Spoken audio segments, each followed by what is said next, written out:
Welcome back, everyone. My people, the so-called prophet or Pastor Primate Ayodele is under fire. I think this time around, this is gonna be the last time he will use his mouth to even mention Igbos. Yes, because enough is enough. This man has been doing this for a very long time, and no one cared to reply or to caution him. But this one that he just said recently, he really crossed the line. Yes, he really crossed the line. How can somebody that called himself a man of God or prophet will be using the name of God to fan his tribalism? And he said that Igbos, like his generation, not Igbos, are cursed. That Igbos are desperate for power. Can you just imagine that? That Hausa and Yorubas are not the problem. That it is Igbos are the problem of Nigeria. That Igbos will never rule Nigeria. Tell me, is this man not more than a terrorist? A man that can use the name of God to ignite a war. So a lot of people are coming out to condemn this man. A lot of people are coming out to give him woto. Even Labour Party chief, he said, enough of this hate against Igbos. Stop using God to fan your tribalism. This man is a bigot, like a big one. So, Barrister Malcolm drops press release and he said, on the reckless and divisive statement by Pastor Ayodele against Igbo people, my attention has been drawn to the recent inflammatory remarks credited to the Pastor Ayodele, wherein he claimed that Igbos are the problem of Nigeria, that they are desperate for power, and that a cause allegedly prevent them from producing a president unless it is reversed.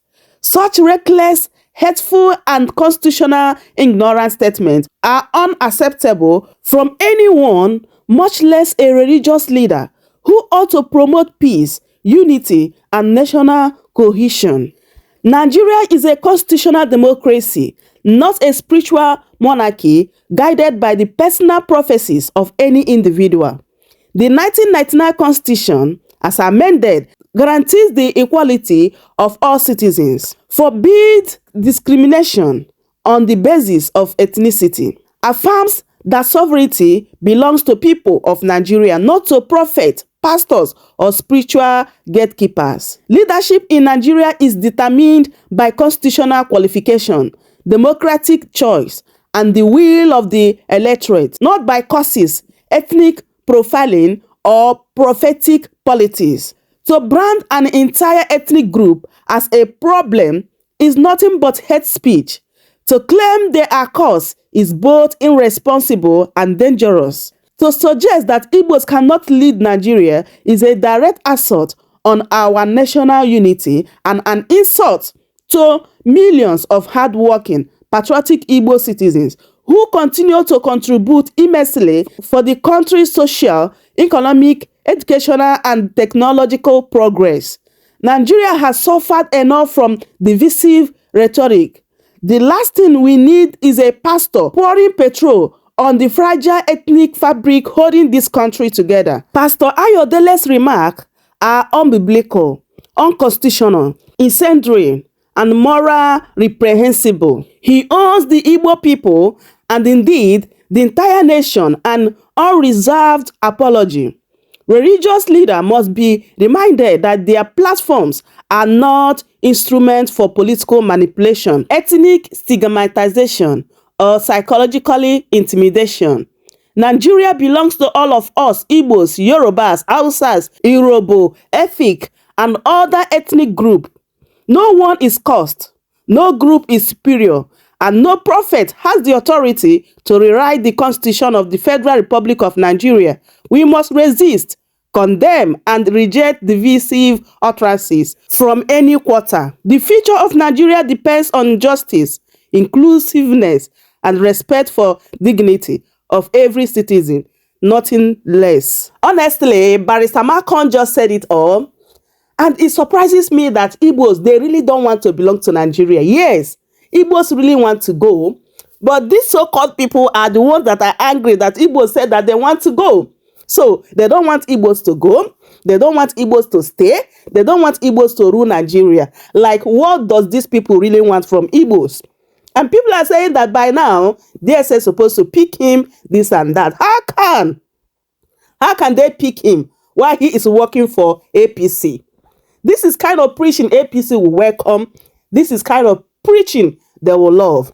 Anyway, let me allow you guys to see what other people are saying concerning this particular matter. There is a madman that I don't know when you possibly realize that he's a madman, or some of us call him a charlatan, a pulpit bandit.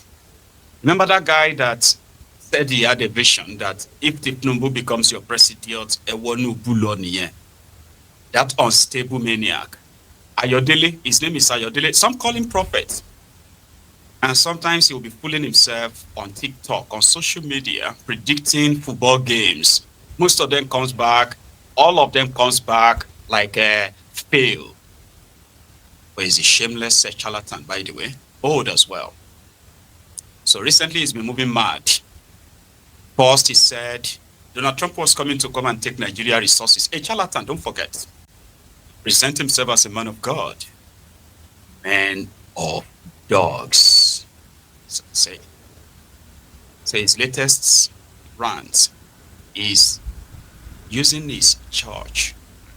I don't know what provoked that, and I don't know how much self-awareness is pretty much like eluded aim, or for his age. And in this day and time, with the state of this contraption, this Nigeria now, any reasonable person will never at least want to use their platform to promote any of this tribal hatred and others. We are dealing with a divided country, courtesy of the APC. But APC didn't do it alone. It is now a policy. So this charlatan and a video that is currently trending is the fact that unprovoked, without any provocation, Ayodele grabbed his mic in his church and told his church members that the Igbos are the problem of Nigeria. Like, how did you arrive at that? Sure you get.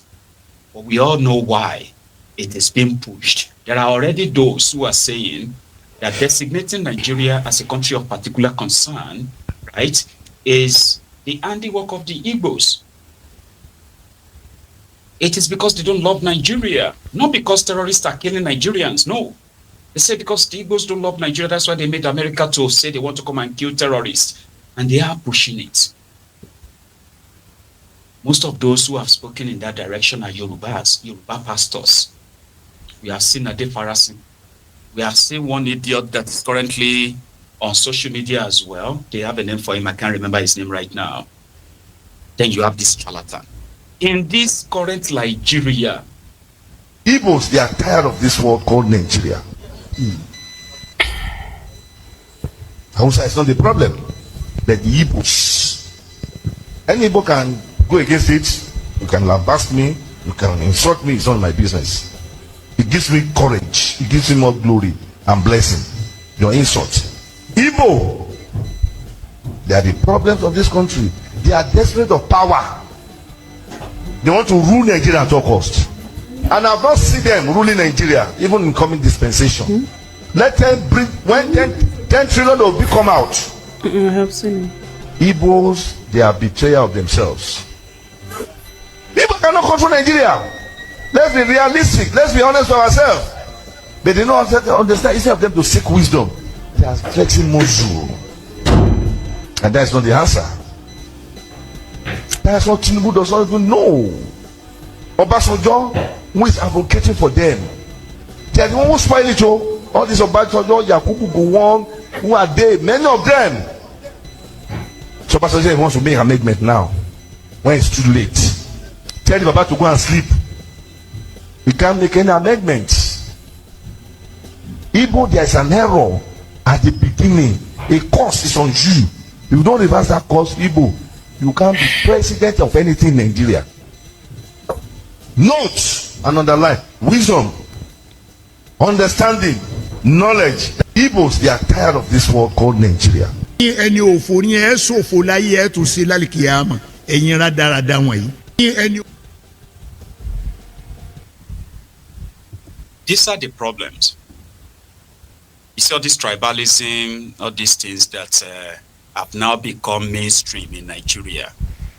They are Tinubu's politics. It's not because these guys gives a shit about Nigeria. They don't. It's even worse. They don't give a shit about Yoruba land. They don't. But you can always see people of that age.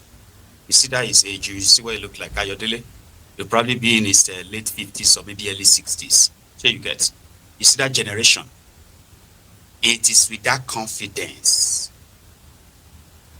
that they address and pass on this tribalism to the next generation and the generation after and the generation after. And none of this generation has been wholly able to ask them to explain why this generational hatred in a contraption that when they said they wanted to leave, there is a Nigerian army which also comprises of Igbo, Yorubas, Hausas, Fulanis, and other tribes. They conspired and they went on to kill 5 million Nigerians, supposedly. 5 million Biafrans. To force them back into Nigeria.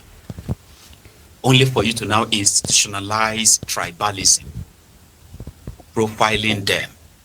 And that's why you will see just somebody who is 25 years old. He will confidently tell you, Igbos will never be president of this country. Because he heard it from the people like that. Yeah. And that's one thing about war. Especially war that is powered by ethnic, tribal hatred. The fight to keep them in Nigeria was not because of the love for Nigeria. It built up from the hatred for the Igbos, which was like a common enemy for the political interest of that time.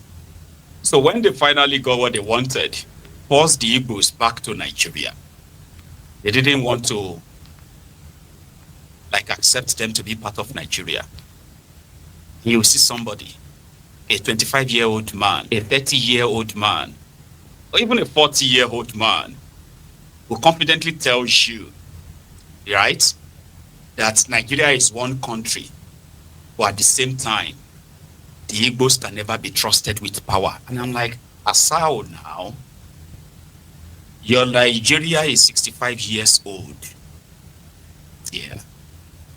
And out of that 65 years, after your independence, you've had the northern Nigeria, ruined Nigeria for over 47 years of that. And 18 years of that 65 years, you have had the Yorubas in charge. You have had somebody from Niger Delta in charge. But something tells you that your own idea of one Nigeria is because your fathers, your forefathers, or whatever, the rest of them, told you that Igbo cannot be trusted with power. Those ones who will be sitting and get the power, destroyed Nigeria, divided us, impoverished us. Currently, supporting terrorists against us. That's a fact. Terrorists are getting billions upon billions from different state governors and your federal government in the name of rehabilitation. There is no one of them that could come out and tell you, this is how much the number of the victims of terrorism that we have rehabilitated or returned back to their homes. So they are prioritizing the terrorists. Nigeria is money and the rest of us. You and I are not really like anything to them. Unfortunately. Right? This is the Nigeria. Whatever it is right now, that is the Nigeria. This is what the Northerners, the Middle Beltans, who have ruled Nigeria, the Christians, the Muslims who have ruled Nigeria. Here you get, in all of this, there is not a single Igbo person in the midst of it. But now the Igbos we can't trust. And you don't think you have been brainwashed to be like that. You want one Nigeria. On the one hand, you want the Igbos to come. On the second hand, You are happy that they militarized the eastern part of Nigeria in the name of looking for the IPOB that wants a referendum to leave Nigeria. You are happy that Nigeria militarized the place, killing even the innocent who are neither IPOB members or in support of even Biafra. Where are you? You are watching that in the news. You want them to go. You don't want them to go. You are shouting one Nigeria, but they are not part of that one Nigeria in that sense. People that destroyed Nigeria can be trusted. But those who have never had that power cannot be trusted. You don't think you have been brainwashed to think like that. So it's crazy, right? This is part of the lies, the fraud of one Nigeria when you question and begin to dip into some of this stuff. The pastor telling his church members there is a curse on the Igbos. Who caused the Igbos? Oh, they have been cursed because... Now what is that curse? The curse that they will never rule Nigeria. Are you mad? Can't you see that they don't want to rule Nigeria? They don't want to be part of Nigeria. Is that difficult? Eh? The same way, some of us Yorubas don't want to be part of Nigeria. Does that mean that when Tinubu and his gang, who don't give a shit about Nigeria, and they are sharing part of the loot of Nigeria today, does that then mean that it overrides the interest of millions of us that if they call for referendum tomorrow, it will shock you? Right? They can never rule Nigeria. They don't want to rule Nigeria. Can't you see? They are criminal politicians that are benefiting from Nigeria. Eh? Despite all of their commitment, the money, time, even the sacrificing of their own people to show that they are honest, Nigeria can trust them. They can still trust them. But you know, say Igbos plenty for APC. Have you forgotten that some of the Igbo states, they are APC states? That has never changed the entire systemic profiling of the region. I kept saying it to you. If you see any completed federal government projects, one, in the entire eastern part of Nigeria, that they started, completed, whether on a road or school or hospitals or any form of like life-changing project, rail in the eastern part of Nigeria, bring it for me. I will publicize it. Because in my own research, the eastern part of Nigeria is the place where, number one, when they are sharing their projects, it is the region that received the least. Fact. And it is not by error. When they are sharing their appointment, it's this region that received the least. When they are sharing their federal employment, although since they shared federal character, they are the region that received the least. Again, when you are sharing the region with the most abandoned projects of federal government of Nigeria, guess what? The eastern part of Nigeria owed number one. I'm not saying that all of us are not marginalized, though. I'm just pointing all these things out. Something that will shock you. I say, are you saying that there is never a single completed project of Nigeria government in the eastern part of Nigeria? No, that's hard to believe. Then after, I've given you one now. Start thinking about it. It will surprise you. And it is deliberate. It is not an accident. It is not, But another thing they won't tell you is that eastern part of Nigeria, at least, contributes over 60% of the Nigeria national national gas exploration. At least everybody is talking about petroleum, crude oil. The region with the largest, the highest deposit of liquid natural gas is in the eastern part of Nigeria, and Nigeria has been milking it. Yeah, that Abia State is oil producing. Anambra can produce oil. Imo State can produce oil. Ebonyi too on the side. Among other things, so that Nigeria is exploiting. But they are telling you there's just not this because it is by design. So if you don't want them in Nigeria, right? Stop acting like you are that smart, that smart ass that knows that there is a cost. There's no cost. The people that actually, the real place that has cause is the cause of Nigeria is affecting all of us. Yeah. If there's anything cause, like there's any existing cause at all, it will be that there is a cause that these criminals have brought upon Nigeria, which is now affecting all of us. The cause of poverty, the cause of the worst of us, leading us, the rest of us. Those are causes. The cause of, what do you call it? Greed, selfishness, this looting, this corruption. They have brought on they have brought a wanton load of causes on the people. Young people have been killed. Life expectancies in Nigeria has reduced drastically. You are close to nature, but it can't be like saying hell you are close to. Those are the causes. Bad leadership is a cause. Bad governance is a cause. And there is nobody that is spared in Nigeria. All of us, no effect, if you are being honest. So if one pulpit bandit, a charlatan, hidden behind the homegrown inbuilt tribalism that currently is mainstream in Nigeria, the right thing for sensible people in such churches is to call him out and say, shut up, man. They are the same people that will tell you that you are carrying the causes of your generations. That's why you are poor. Not telling you that the criminals in charge are making policies that will keep making many of you poorer. But they say, no, the causes of your forefathers. And because you offended somebody, that's why your business is going down. Or the reason why your marriage is not working is simply because your somebody from your family, your mother's side, placed the curse on you. Not because your husband is just going to lose his job and he's going to lose the main source of income that he's using to fund his family, right? Not because, why is he losing his job? Because, government policy has kind of affected his own business. Now he's going to be out of business, out of job, out of money. But nobody is pointing to the policy that rendered him or destroyed him. They want a cause. They will send a cause. And somebody will pray. We need to pray. These charlatans are thriving in that chaotic, mismanaged contraption for a reason.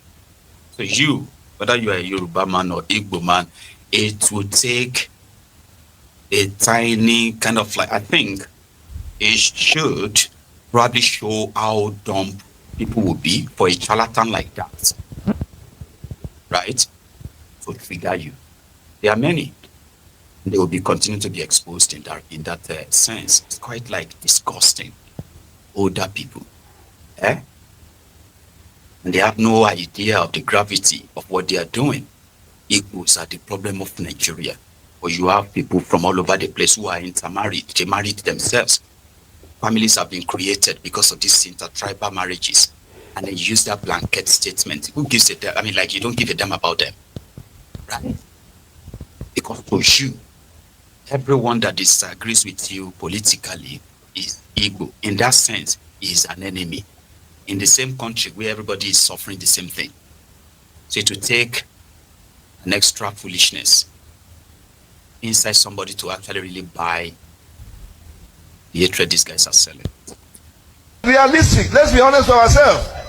They did not understand. Instead of them to seek wisdom, Igbo, there's an error at the beginning. A curse is on you. If you don't reverse that curse, Igbo, you can't be president of anything in Nigeria. Note and underline wisdom. All right, so you see, everything this man is saying is actually true. Everything he said in this video is true, but it depends on the perspective where you are looking at it from. Because I see a lot of people getting angry because he said Igbos outside is not the problem. Igbos are the problem of Nigeria. Everything he's saying is true. Depends on the perspective and the angle you are looking at it from. Now, what is the name of this pastor? The name of this man is Primate Ayodele. What is the meaning of primate? Let's quickly look at it. A primate is a mammal belonging to the order primates, which includes lemurs. Lemurs, na King Julian for Madagascar. Lorises, tarsiers, monkeys, apes. So if you are looking at it from the animal perspective, what he's saying makes sense because of the class it belongs to. Now, we'll look at it again. It says, if you look at this one, primates, old world monkey. So all this thing is perspective. In the animal kingdom, yeah, a human can also be a primate, but his type of human. So before you get angry, say the pastor talk something, understand that not be everybody when we say wear cloth, fit talk, be human. Some, they follow their name, they follow them. He's a primate. Now, from the human angle, he said the Igbos are the problem. The Hausas are not the problem. I don't know why he needed to do a comparison, but obviously he's trying to instigate, trying to cause tribalism, trying to set the Igbos up by saying that he's Yoruba. He's saying the Hausas are not the problem, so that the Hausa will support within in one talk. Do you understand? But if we're going to look at the problem of Nigeria, our major problem is insecurity, and that is why investors are running. That is why investors are running. People don't want to invest because they don't know if tomorrow they'll be kidnap their manager or they'll be throw bomb for their place. Investors keep running away from Jos, from Benue, and a lot of these other states where they are like Boko Haram and terrorism. So one of our major problems in Nigeria, if we can solve it, 60% of the problem in Nigeria is done. Then we have people's problem. Because the Nigerians has messed up. Hello, Marachi. Why on in the camera? We do the case of Ediri, where just. Where are you? We go mortuary. I won't record video. One guy told the need that I needed to bribe him. Do you understand? To make video, you did suffer. You did suffer. I mean, I have the right to say no. I'm not going to pay, but I just don't want to stress myself. I just okay, no way. Might go outside the gate, go down. Because when I go, they say no. If you do that, I say no need. They can't go. We all have a problem. We just want to take advantage of one another. We have people's problem. We have insecurity problem. Before we even go up to the leader, the people have a problem. They only see wrong in something if it affects them. If it does not affect them, they don't think at it. They don't look at it as a problem. If you think we only have a leader problem, then you have a problem. So this particular man is just talking from a beneficial angle to him because, of course, APC government, they will definitely approach him instead of arresting him for trying to instigate violence, tribal war, or bringing him in, because this one too, now, low-key, an act of terrorism, But they will not bring him in because APC, if you like, buy 1,000 people, so firstly you support them, they are good. So this man is pitching himself so that 2027 they'll come meet him as a staunch APC supporter, because I've seen a lot of things the man do, and I keep wondering, how do you preach this type of things in church? Churches, you are meant to preach love, togetherness, but in this guy's church, division, he just projects, says a lot of nonsense about people. Now he talk about Osimhen, say Osimhen no go do this, Osimhen no go do that. Now Osimhen is the highest goal scorer in the UEFA Champions League, where we have Haaland and where we have Mbappe and a lot of great players. So it means that you just open your mouth and you just talk. But like I said again, judging from your name, you are not part of us. You're talking from the animal point of view, and we are humans. We have superior and dominion over animals. So people that watch this and are angry, please, it's coming from the animal point of view. Do not take him serious. The animal point of view. Thank you very much. Igbos are the problem. This one is the problem. This one. Why would you even say something like that? You see, this is why I say, for me, if person like me get power, you see, churches go cease to exist. You can only practice in your room. Mosques, I don't want even hear Allah Akbar anywhere. I'm not going to do it for yourself. If I hear Allah Akbar, or in Jesus' name I pray, when you hear, shut down, because you people are the major problems. You preach to your advantage, to where you get the money. Go to advanced countries, you see their medicine working, you go there for medicals, you go there for school and everything. Do you see them carry microphone and shout Allahu Akbar? Do you see them carry a microphone to shout in Jesus' name? Do you see people crowd gathering in one place saying that they want to go and pray to God for God to heal them? It's quite sad.